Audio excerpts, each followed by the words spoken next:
Hello, ladies and gentlemen. Good day or good Saturday, and welcome to the show. Glad to have you guys here. Now, the money multiplier.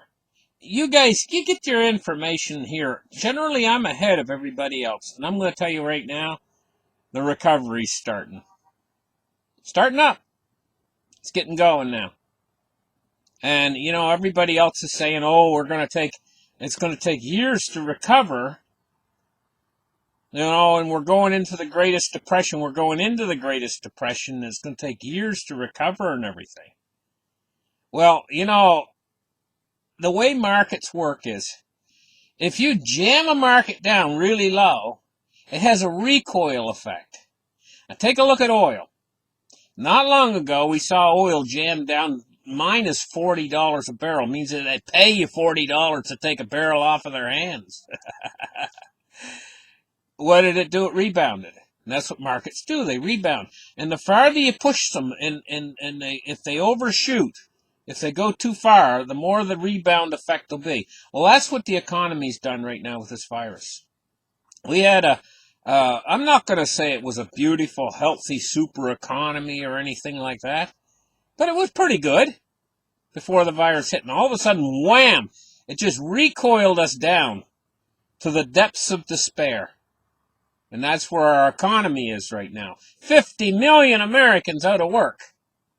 Or in that area, 40, 50 million Americans out of work. That's a recoil. That's almost the equivalent of when the oil went down to minus $40 a barrel.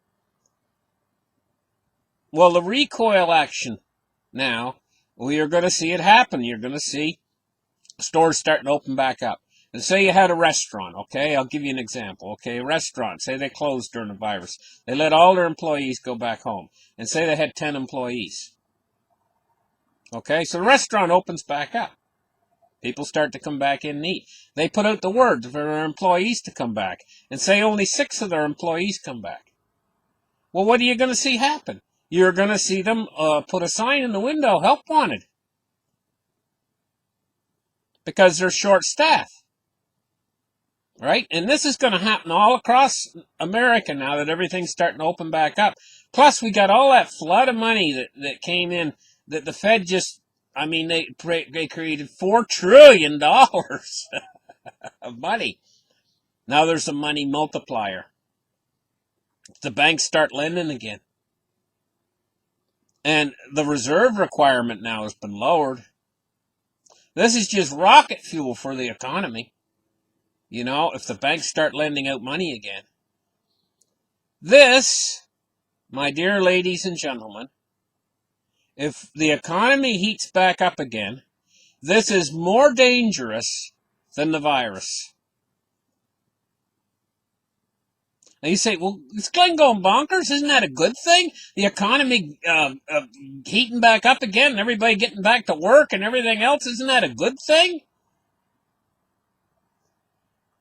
The stage, guys, has been set. The stage is set for hyperinflation because of the money multiplier. Never forget the banks are the biggest creators of money when they lend money out.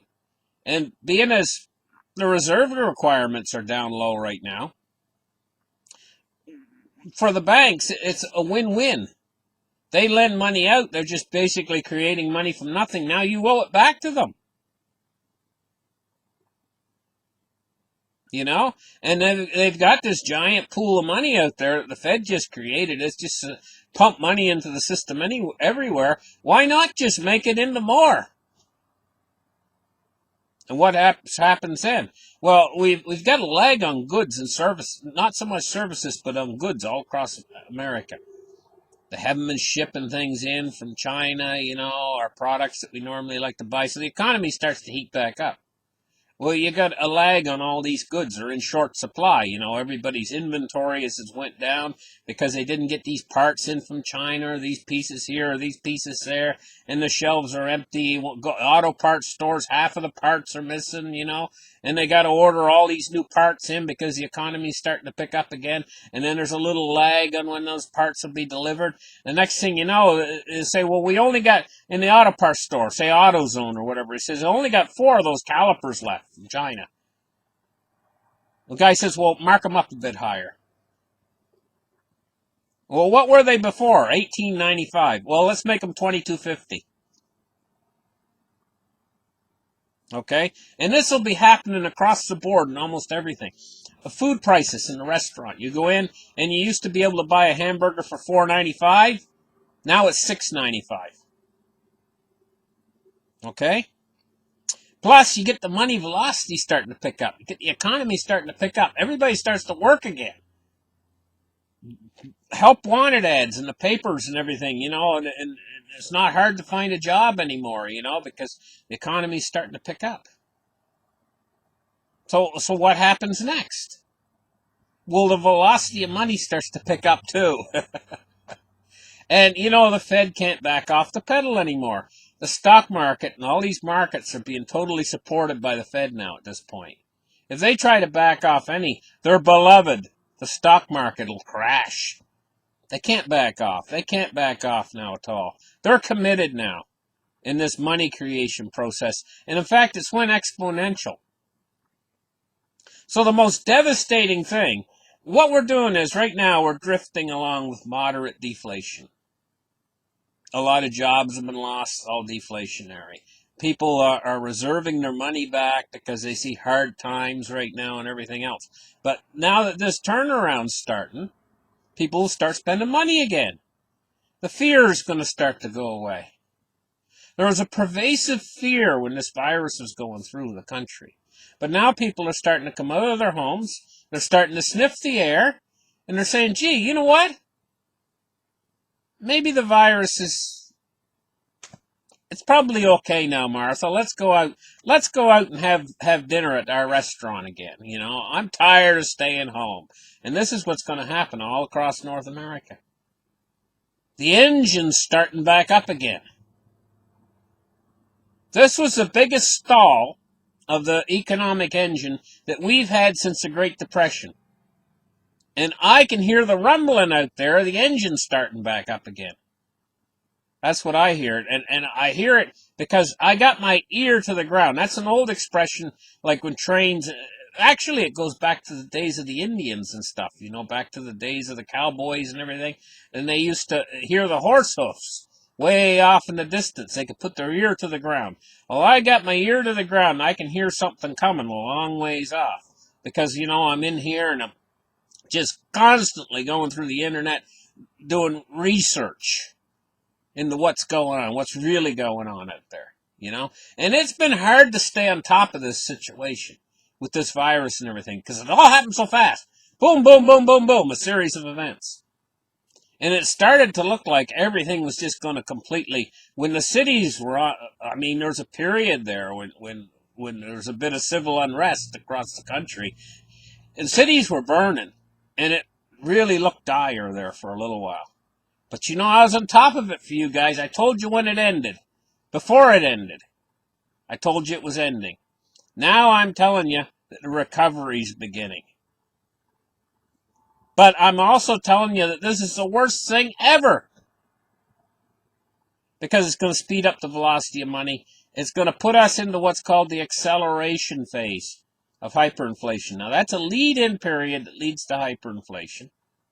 And once that acceleration phase really gets underway, the central banks can't stop it. They can't do anything.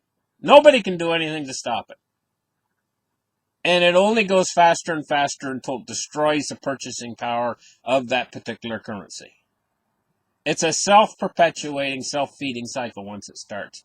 And the only thing that we have missing right now, that we need to get this started, that'll start it and get it going, this acceleration phase, is the economy picking up and the velocity of money starting to pick up and people starting to spend. You know, all that money they've been hoarding and trying to invest it. An awful lot of people got their checks, you know, their $1,200 checks, and they went on Robinhood and they put it in the market. You know? I'm not saying that's a bad thing, but it's invested. It's not moving. That money is they didn't buy purchases with it. They didn't go out to the store shopping with it. They invested it, trying to invest it to make more money. They're trying to instead of spending, they're not spending. They're conservative. They're being conservative with the money. Well, that's going to end. People are going to start to spend money again, and that's the lifeblood of the economy. So that's what's going to move us into the acceleration phase. Now you're probably asking, how long is that acceleration phase going to last before the hyperinflation? Well, it can last up to 3 years, the acceleration phase. But in this particular case, because the dollar's been being eroded for so long, and because the Fed is printing so much money out there, they're overextending their ability, you know. I don't think this acceleration phase is going to last a real long time, but it's going to feel good to everyone out there because the economy is going to pick up, money's going to start to move again, and this is going to be a better recovery. Probably within 6 months to 8 months from now, you're going to see that this is actually going to be a better recovery than the 2008 recovery because it's going to be faster. I think it's going to be faster. It's going to be a faster recovery. And, you know, I'm going to tell you, it's going to lead to a dire situation, though. You see, in 2008, we started to go into recovery, but it was a very weak recovery with deflationary undertones. And it continued on that way for years. It was a miserable situation where the economy wasn't good, but the fact that the economy wasn't good kept the velocity of money low. This time, I think it's not going to work that way. This time, I think they've went overboard too far. They've made too much money, and when the money multiplier kicks in this time I think we're heading into the real hyperinflation. And the hyperinflation is an absolute destroyer, because what it does is it transfers wealth. So what happens is the dollar starts to die. It starts to lose value very quickly. And all these people that are in dollars try to get out into something that is going to preserve their wealth. And it's a desperate situation. So what does the government do at that point in time is it only progresses so far. The dollar gets so weak in the end that it's starting to destroy their system. And they have to come up with inventive solutions. And in this case, the biggest, most inventive solution that's staring them right in the face is these stable coins, Fed coin, to go into a cryptographic dollar. That's the biggest solution. It's going to stare them right in the face. And of course, they might try to do it without backing it by gold. And what they'll find is it'll fail miserably because it's just basically transferring the dollar over from what it already is now, it's digital, into digital again. It's not doing anything. And the dollar would still continue to fall. They got to put something in there to back it with. And of course, they're going to back it with gold. Ultimately, this is where they're being pushed. They're being pushed in this direction. You know? Now, just exactly how that's going to play out with cryptocurrencies, I'm not sure. I tend to think that it's actually going to help cryptocurrency. You know, in a perverse way. I think it's going to help cryptocurrency. I'm going to explain to you exactly why right now I think it's going to help cryptocurrency.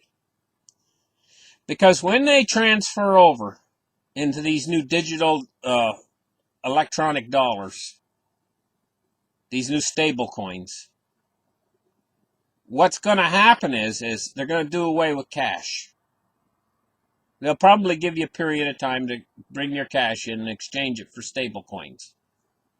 But ultimately, in the end, cash is gone. That transference will probably only be like 90 days you got. So after the 90 days is over, cash is gone. There is no cash. If you got holding cash, then it'd be totally worthless. So what happens about all these people out there? Do you know how many transactions are done in a day using cash under the table? We call it under the table transactions in the world. Countless. Suddenly that avenue's closed around the world. Okay? You know what they're going to do, don't you? Because they don't want the government in on their business, they're going to switch it all over to Bitcoin. And it doesn't matter at that point, if the government says, okay, the cryptocurrencies are illegal, you can't use them anymore. That's just going to create a black market, and they're just going to do it all the more. So it'll push cryptocurrency, and cryptocurrency will still run as an undercurrent to the financial system. So and it'll make it bigger than ever. That getting rid of cash in the world will make cryptocurrency bigger than it's ever been before, because it'll have to handle all the transactions cash used to handle, and they won't be able to use the new stable coins because they can all be traced, every transaction traced. Anyway, listen, guys. The hyperinflation at the end of the rainbow of all this is a highway to hell, because it's going to destroy the value of everybody that's in dollars. And all this could happen really rather suddenly, and the consequences could be absolutely devastating. And so what people don't realize is what will trigger all this is this recovery. And the stronger the recovery is, the faster all of this is going to happen. So I don't see a recovery as being a good thing. A full economic recovery where everybody starts to work again, the velocity of money picks up, is going to lead us into the hyperinflation so much faster. Thank you guys for listening to this show. Like and subscribe, and give me a thumbs up, and we'll catch you guys in the next episode. Bye-bye.